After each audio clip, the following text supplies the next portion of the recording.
درود به مخاطبین عزیز، بنده امین فردین خوشحالم که بار دیگه با یک برنامه پشت پرده دیگه با شما هستم. دارم که هر کجا این کره خاکی که هستید و صدا و تصویر من رو میبینید و میشنوید، حال دلتون خوب باشه، جیبتون پرپول باشه و از همه مهمتر سالم و سرحال باشید. امروز قصد این که در برنامه پشت پرده راجع به پشت پرده که از این بلاگرهای با کلاس لکچری پول در فیلم صحبت بکنم.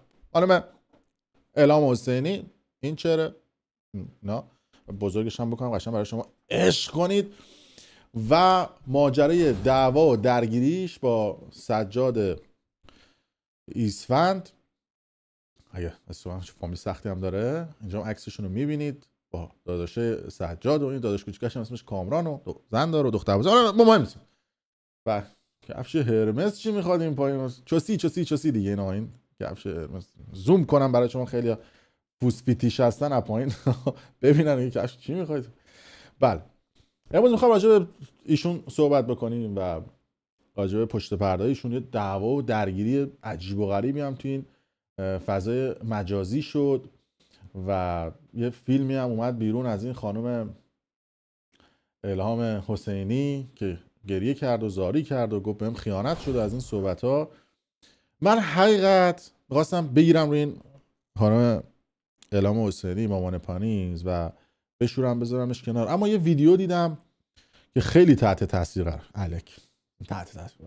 حالا ناراحت شدم چون اون ویدیو سرشار از زن ستیزی بود و من واقعا خط قرمزم این موضوعاته و دیدم که کتک خورده بوده دیگه. من رفیق صمیمیم تتلو بوده، من دیدم دست رو دختر بلند کرده و پا گذاشتم رو رفاقتم و نمیپذیرم یه مردی بخواد دست بلند کنه روی یک زن و واقعا خط قرمز منه. و این ویدیو رو که من دیدم که اومده بیرون، حالا میتونم به شما نشون بدم. این بالا تصویر سجاد رو میبینید که ببینید صدا رو ببندم چه لگدی میزنه به الهام توی ماشین و این هم یه عکس دیگه از الهام، این هم یه زاویه دیگه دقیقا با همون ماشینه. چوسی دیگه کیف دیو رو نمیدونم کفش. بله حالا بگذاریم. من این تصویر رو که دیدم اگر ناراحت شدم و گفتم یه مقداری بگیرم روی این سجاده که ببینم پشت پرده اصلا جفتشون راجع پشت پردهشون صحبت بکنیم. کسایی که اگر هم یادتون باشه توی فضای مجازی این فیلم کادوی نمیدونم ماشین میلیاردی این سجاده به این پانیزه حسابی وایرال شد و منتقد واقعا اینجور شوافا تو فضای مجازی هم که شاید خیلی ها پول نداشته باشن، وقتی اینا رو میبینن حسرت زندگی این افراد رو میخورن. اما اگر امروز از پشت پرده های این آدم ها و این زندگی هاشون من به شما بگم، شاید این ماشین لاکچری و شاید این زندگی عاشقانه رو از بیرون ببینید، دوست داشته باشید جای این افراد باشید، اما وقتی حقایق زندگی این آدم ها رو از زاویه‌ای که من امروز براتون تعریف میکنم ببینید، خدا رو شکر میکنید که یک زندگی آرومی دارید و این درد سرهایی که اینها دارن و این کارهایی که اینا میکنن و شما دیگه ندارید و حالا راجبشون صحبت خواهیم کرد. اول بریم این فیلمی که این چند روزه حسابی وایرال شده و الهام حسینی اومد شست گذاشت کنار سجاد رو با هم ببینیم. شروع میکنیم پشت پرده رو کردن. من حالا اصلا خوب نبوده، دیشب اصلا شب خوبی رو نگذروندم و این آقا تا صبح اینجا گریه کرده، به پای من افتاده و گفته که فرصت به من بده که من ثابت کنم من اونجا نبودم، در صورتی که انقدر سند و مدرکا موثقه، انقدر همه چی مشخصه که من واقعا شخصا دیگه حوصله ندارم و نمیخوام کسی چیزی رو بهم ثابت بکنه. چتی هم که از سجاد گذاشته نوشته که خب پس چرا باهاش تو رابطه هستی؟ حالا داستان این طرف هم به شما میگم. میگه من فقط برای اینکه معروف بشم و چی بالا بیاد پیجم بالا بیاد باهاش آشنا شدم، اونم سریع رابطه رو جدی کرد و طوری رفتار میکرد انگار واقعا عاشق، در حالی که من فقط دنبال دیده شدن بودم نه یک رابطه واقعی. الانم واقعا هیچ احساسی بهش ندارم، فقط موندم چطوری تونست اینقدر زود وابسته بشه، در حالی که از همون اول همه چیز بینمون فقط یه هدف داشت. نوشته به خودش هم گفتی این حرفا؟ نوشته که آره گفتم چون نمیخواستم فکر کنه باش صادق نبودم، واقعیت رو گفتم چون الان دیگه برام مهم نیست فلان اینا. از همون اول رابطمون کاملا کاری بود، من فقط ازش خواستم بیاد برای تبلیغ نمایشگاه ماشین، همین خودش بود که همه چیز رو جدی گرفت و برداشتش تا من حتی نمیتونم کنار اون بخوابم چون هیچ حس نزدیکی آرامشی باش ندارم. هر وقت از سر کار میام خودمو میزنم به خستگی فقط برای اینکه مجبور نباشم باهاش حرف بزنم. واقعا دیگه هیچ کششی برام نمونده، فقط دارم تظاهر میکنم.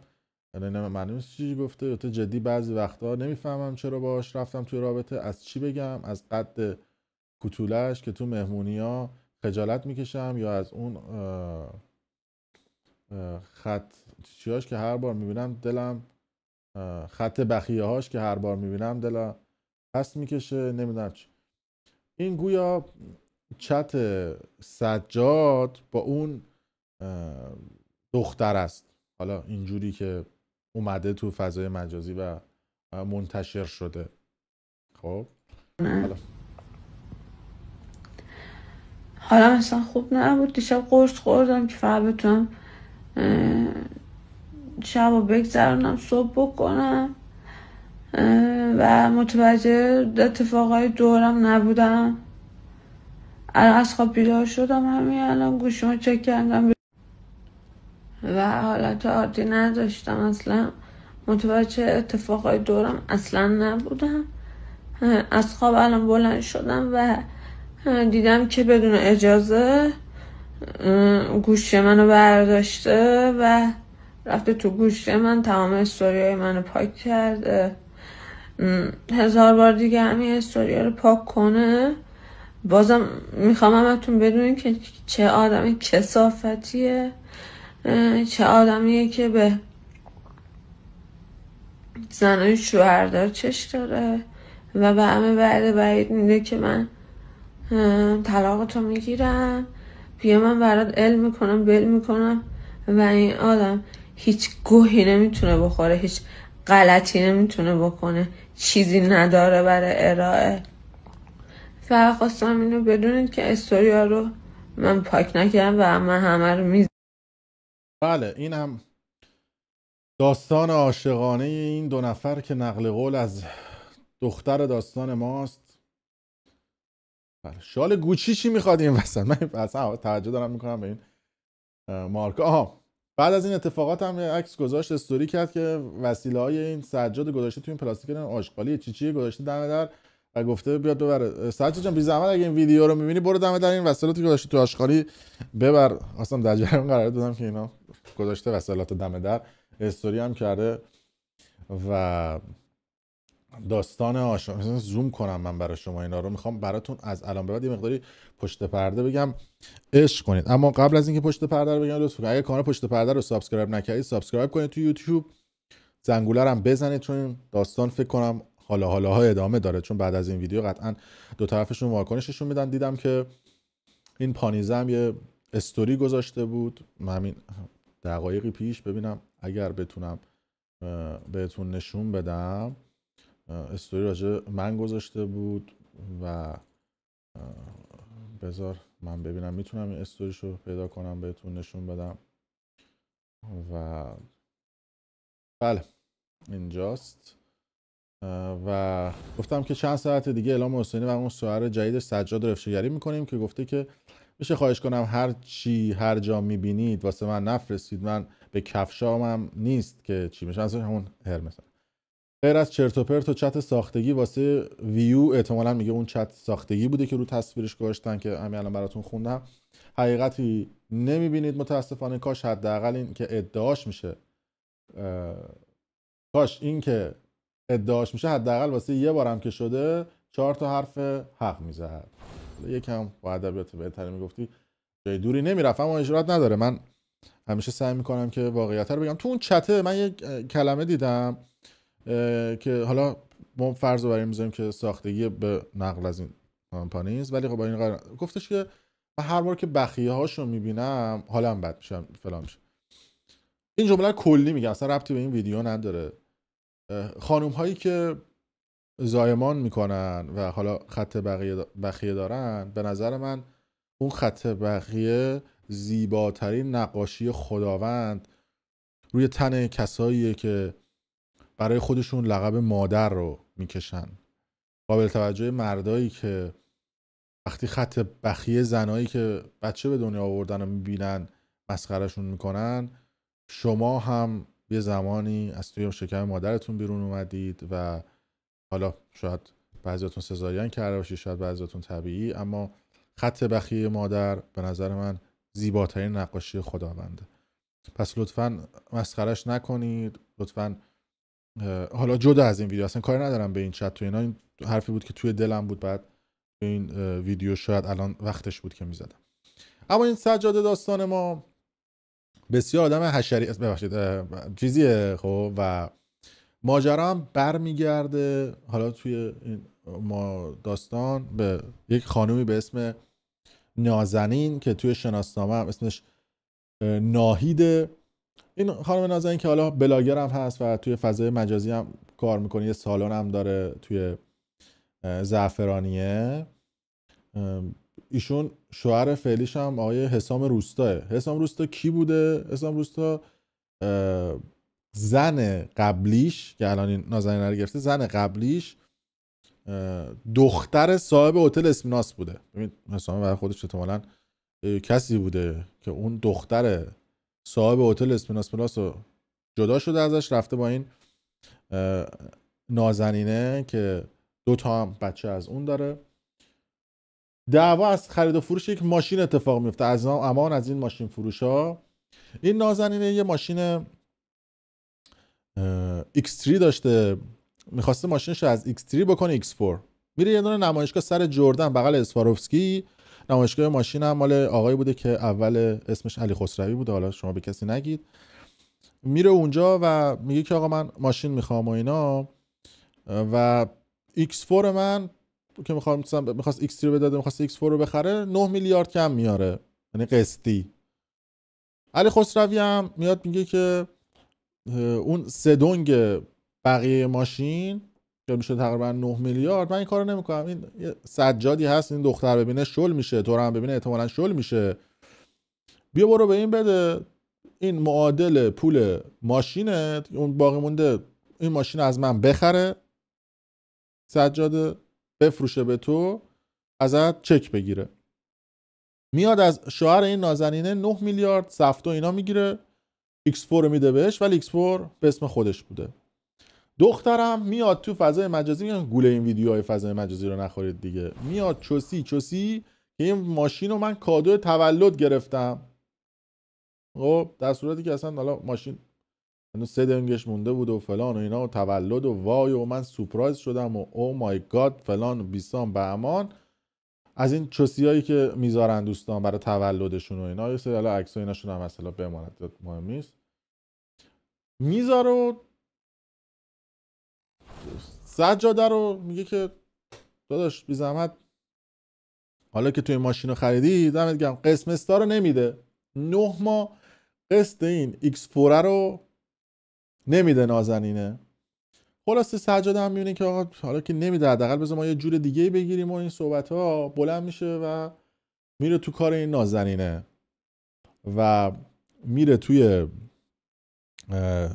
دانتان، فستفود دانتان توی جردن، یه دونه ساندویچ میخره باش دیت میکنه که 24 تیر ماه، یعنی درست 2 روز قبل از سالگرد ازدواجش با الهام که 26 بوده، یعنی عکسش هم فکرم دارم. آره این 26 خب این تصویر سالگرد ازدواجشون بود و اینا. قشنگ بالا براتون میذارم دوستان، از بالا ببینید اینجوری تا پایین حالشو ببینید. این 2 روز قبل از اینکه بخواد سالگرد ازدواج بگیره برای الهامه، رفته بوده با یه دختر دیگه دیت کرده بوده. پشما این کارهایی که اینا میکنن قفله. الهامه میاد مچ این سجاده رو میگیره یه چند هفته پیش، چند ماه پیش، میگه آقا تو داری یه کارایی میکنی و فلان اینا، عکسشو پاک میکنه از تو پیجش. اگه دقت هم کرده باشید این کارو کرده بود. و از اون طرف اون نازنینه که سالن داره میاد استوری میذاره، استوری هم میذاره و میگه که این گل تقدیم به همه بدخواهان، خط بالش شما فکر کنم نمیبینید. بله، حرف که زیاد دارم واسه گفتن، ولی بعدا متوجه میشی که معشوقه هاتون هم پول مردم میخورن، هم پشت خودتون چیا میگن، کوتوله گی از صفات که اسم میارن. بیا کوتولگی از چی؟ کوتولگی از صفاتیه که اسم میارنت. از صفاتی که اسم میارن. بیا یه چند تا پیام عاشقانه نشونت بدم پیوی، ببینی خیلی عقبی.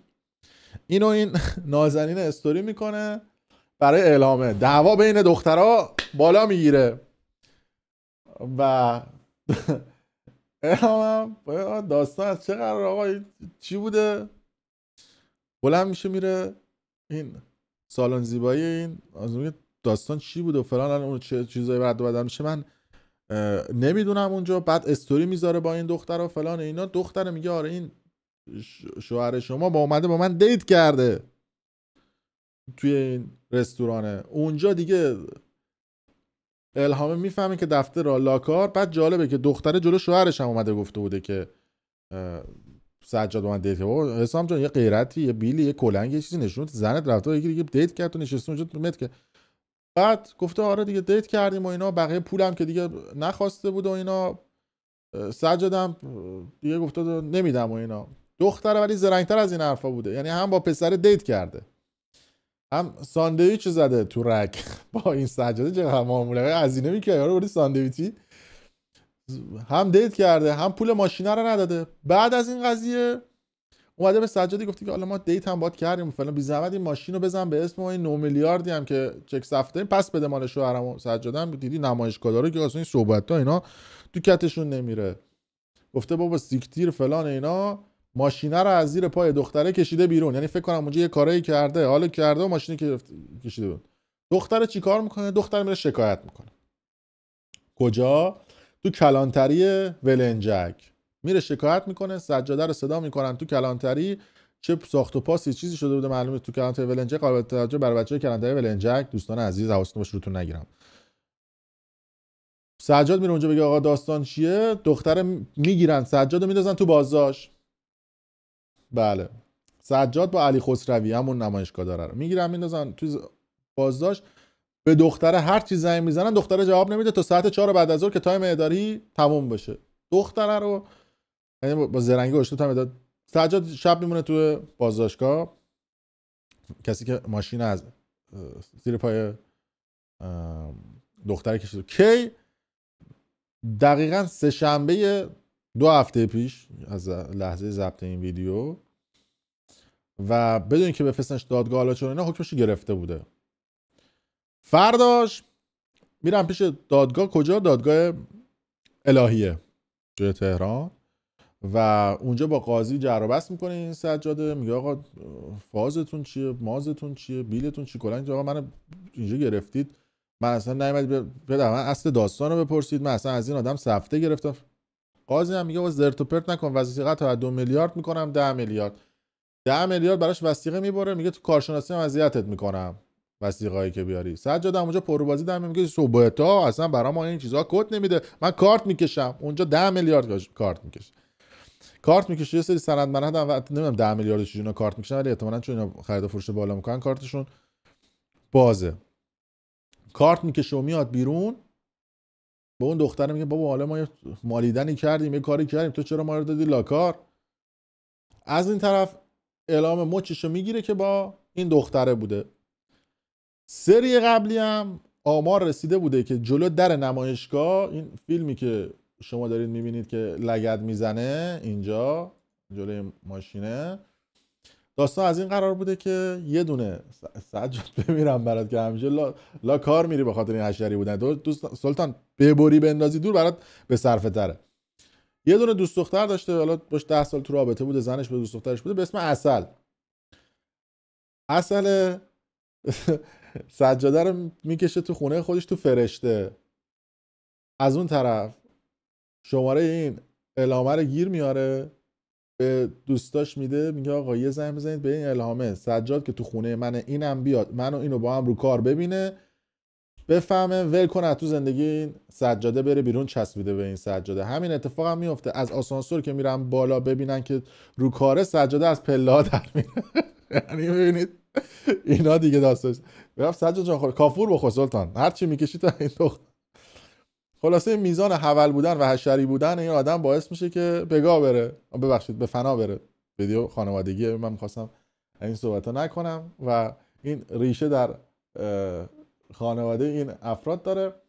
و حتی اون فسفودی هم که رفته بوده میرن آمارشو در میارن، میرن بله اونجا سجاده کارت کشیده بوده و الان هم در یکی از نمایشگاهاشو بسته. حتی یه برگه هم اومده بود بیرون که دیدم یه چند تا از این پیجا هم استوری کرده بودن که ویدیوی مگه اینجا نشون بدم، نشون میداده که این سجاده تحت تعقیبه. اینا این چند تا از این پیج میجا هم گذاشته بودن، حالا برای من دوستان اسکرین شاتشو فرستادن. این داستان تحت تعقیب بودن همینه. خب با دختر لاسیده گفته الان لاسمو میزنم، حالم هم میکنم، پول ماشینم بعد بیاره بده. دختر زرنگتر از این حرفا بوده، همه رو داده لاکار و گفته که بده دادم بعد حساب کنی، نمیشه اینجوری. این شده کل اصل ماجرا که این اعلامه خیانت دیده دیگه. حالا من خواستم بگیرم روش، دیدم خیانت شده بشه، گفتم حالا یکم آرومتر بگیرم روش. و این سجاده همزمانی که با این الهامه بوده، با اصله بوده، با این سپیده بوده، با این نازنینه بوده، لابلاش نرم از بغل هم چند تا کار دیگه میکرده. پیام اخلاقی دوستان عزیز، گول زندگی های فیک فضای مجازی رو نخورید. اگر زن گرفتید یا دوست دختر گرفتید کنترل کنید، کافور بخورید و مراقب باشید هزینه میکنید. و این سجادم تخصصش اینه، یعنی با هر دختری دوست میشه میگه بیا برات یه پرش ماکان بگیرم، دستش تو پرش ماکان بازه. قابل توجه دخترها فقط هم وعده وعید میده، فکر نکنید الان برید دم نمایشگاه بتونید مخشو بزنید، میده وعده پرش ماکانو میده، میکنه میره. بله این شد داستان زندگی این افراد قسمت اول. برای قسمت بعدی حالا بیشتر با شما صحبت می‌کنیم. قابل توجه این خانم الهام حسینی که استوری گذاشته بود گفت آقا الان خودش هم پشماش میریزه، یه چیزایی گفتم که احتمالاً خودش هم نمیدونه یا میگه اینا از کجا آوردی. و این سجاد داستان ما، چون آدمایی که نزدیک این افراد هستن خواستم بهتون بگم اونا آنتنای منن.